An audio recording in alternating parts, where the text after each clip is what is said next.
Hey, let's be real for a second. Have you ever felt like you were stuck? Like you were walking and doing things, going to work, getting into bed, waking up, cooking breakfast on autopilot? People were pulling the levers and you wasn't sure if you were there, but you were there and you just don't have any control? That's the ghost of your childhood, a supernatural force. It's the patterns, it's the lessons that you didn't learn. It's the kid playing with you today. Long after you thought it was over, it's still there. Let me just tell you my story. You see, I thought I had it all. Great job, great friends, doing all that I wanted to do and having a great time doing it. But all the while inside, I was miserable, never celebrated anything, did some monumental things, didn't even realize it because I was numb from the neck up, maybe from the heart up. I was done and I didn't even realize it. And it took me crashing in order for me to find myself. Now listen, you don't have to crash. You don't have to do any of that. You don't have to be miserable. You don't have to do any of that. You can be happy.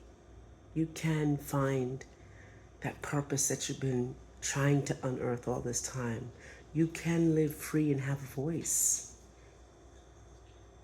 You can unwire, remove faults, regrets, all of that stuff, and still be running. And you would be in control. So what does that take? What does that feel like? Well, I'm going to take you through the process of getting unstuck. You see, getting unstuck is more than what the words are. More than, I want to say, more than you stepping in some gum. That's what I want to say. It is a signal that it's time to spark life back into you. Simple as that. So what are those stuck signals? Number one, the perpetual peacemaker. You want to make peace for everybody else, but you don't have peace within you. You want to be the one that squashes every squabble, that quiets every call, that everything. You want to be that one. And you're always in the mix of stuff. Always in the middle of chaos. And the ones say, don't do it, don't do it. Yet, you can't stop the fighting inside of you because you're not safe. You can't say to yourself that you're safe. So what's the solution to the perpetual peacemaker? Stop trying to save everyone. The next time two people are arguing, say nothing. It's not your job. If you're pulled in a political, politics or any kind of situation you don't want to be in, politely decline. See, I'm saying it, and I know you've said it. You probably said, I'd do that, but you don't.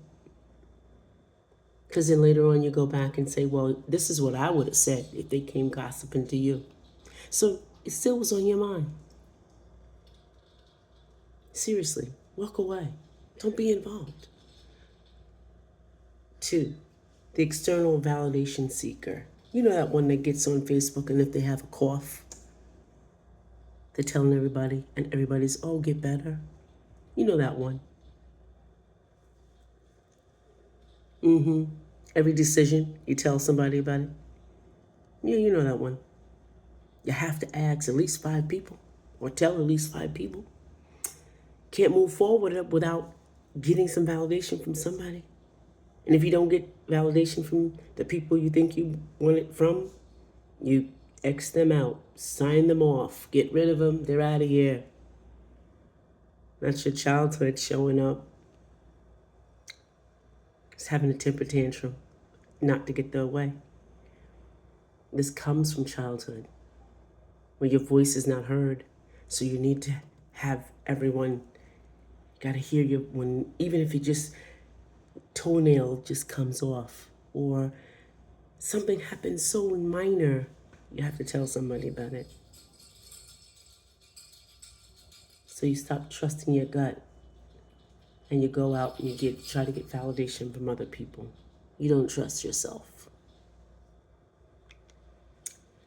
What's the solution? Start small. From 1 week to the next, make a decision every single day not to go on social media, not to text when you have a problem, not to tell your business. Don't poll on Instagram. Don't call anybody to ask their opinion.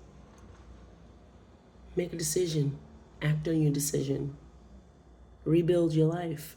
Rebuild that trust muscle. Trust yourself. Then you have number 3, the over apologizer. Sorry for everything.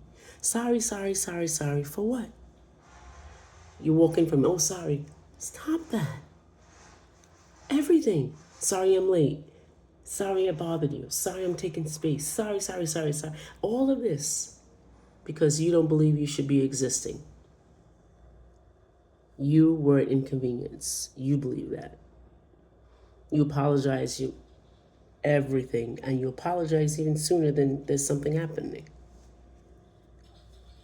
It's a reflex, and it's exhausting, isn't it?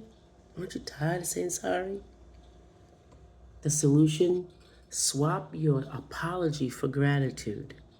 Say thank you for waiting for me. Thank you for being here. Thank you for having space for me. Thank you for that cookie. Thank you. Gratitude is the power. Gratitude is the magic. It's a powerful, simple shift. Changes everything. Can't tell you how much it changed for me. Just say thank you all the time. And then there's the emotional hoarder. You're an expert on pushing down your feelings, especially the messy ones like anger, sadness. You're afraid that if you let it out, you'll explode. Or as my granddaughter said, you'll implode. You'll lose control, or people will see you unhinged. You'll learn the expressions that emotions are fleeting, and that they're a big threat to you. Or if you did, when you were a kid, if you did cry too much, you were punished. Or you made the parents uncomfortable and they told you to shut up, suck it up. So you shoved them into a mental closet. And now you're so full you can burst as an adult. You can burst all over everybody. So what's the solution? Start a daily emotional check-in. Check in with yourself. When you're drinking your coffee, when you're sipping water, check in with yourself. What am I feeling right now? Probably anxious. Don't judge it. It's okay. It's okay. Just name it, feel it. I feel it in my stomach. And then move along. It's a simple way to identify what's really going on. And it starts to clean out your closet. Practice feeling without acting. How about that? That's an adult thing to do. Signal number 5, the perfectionist paralysis. You have a dozen projects, ideas, or goals you've never started or you've never finished. You want everything to be perfect before you release it into the world. So you get stuck at starting. You learn that if it's not perfect, it's not good enough. See, you were raised the one had to get all the A's.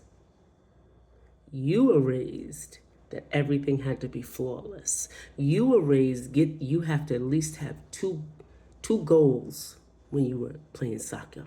You were the one. You had to be outstanding because your parents made you.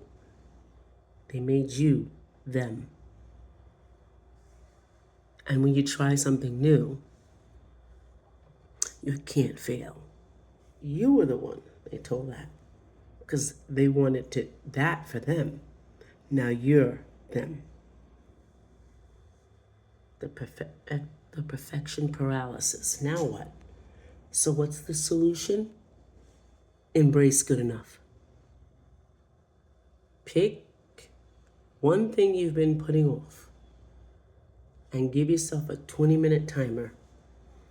Your only job is to work on that for 20 minutes. Not to finish it, but just to work on it. It doesn't have to be perfect. Whatever it is, and when the timer goes off, stop. It breaks the pattern of repeated digging at it and making it better, erasing it, and starting over. It reminds me, or you, that when it's done, and it's perfect. When it's done. So what's the conclusion of all what I'm saying today is you can take control. You can. These aren't quirks. They are leftovers of childhood coping mechanisms that no longer serve you. But here's the most important thing. You don't have to blame your parents. Isn't that nice? That's just more stuck energy. Your job is to understand the signals, recognize the ghosts, and start taking control of your own machine. It's not magical. It's not a quick fix. It's about small, consistent actions that rewire your brain and your behavior. It's about proving yourself to you, one decision at a time, that you are the one in charge. Now, I know that one of these hit me the hardest. Which ones hit you the hardest? Drop a comment below and tell me which one resonated with you the most. Remember, we're in this together, and your feedback helps me build the rest of the Unstuck series. Bye for now.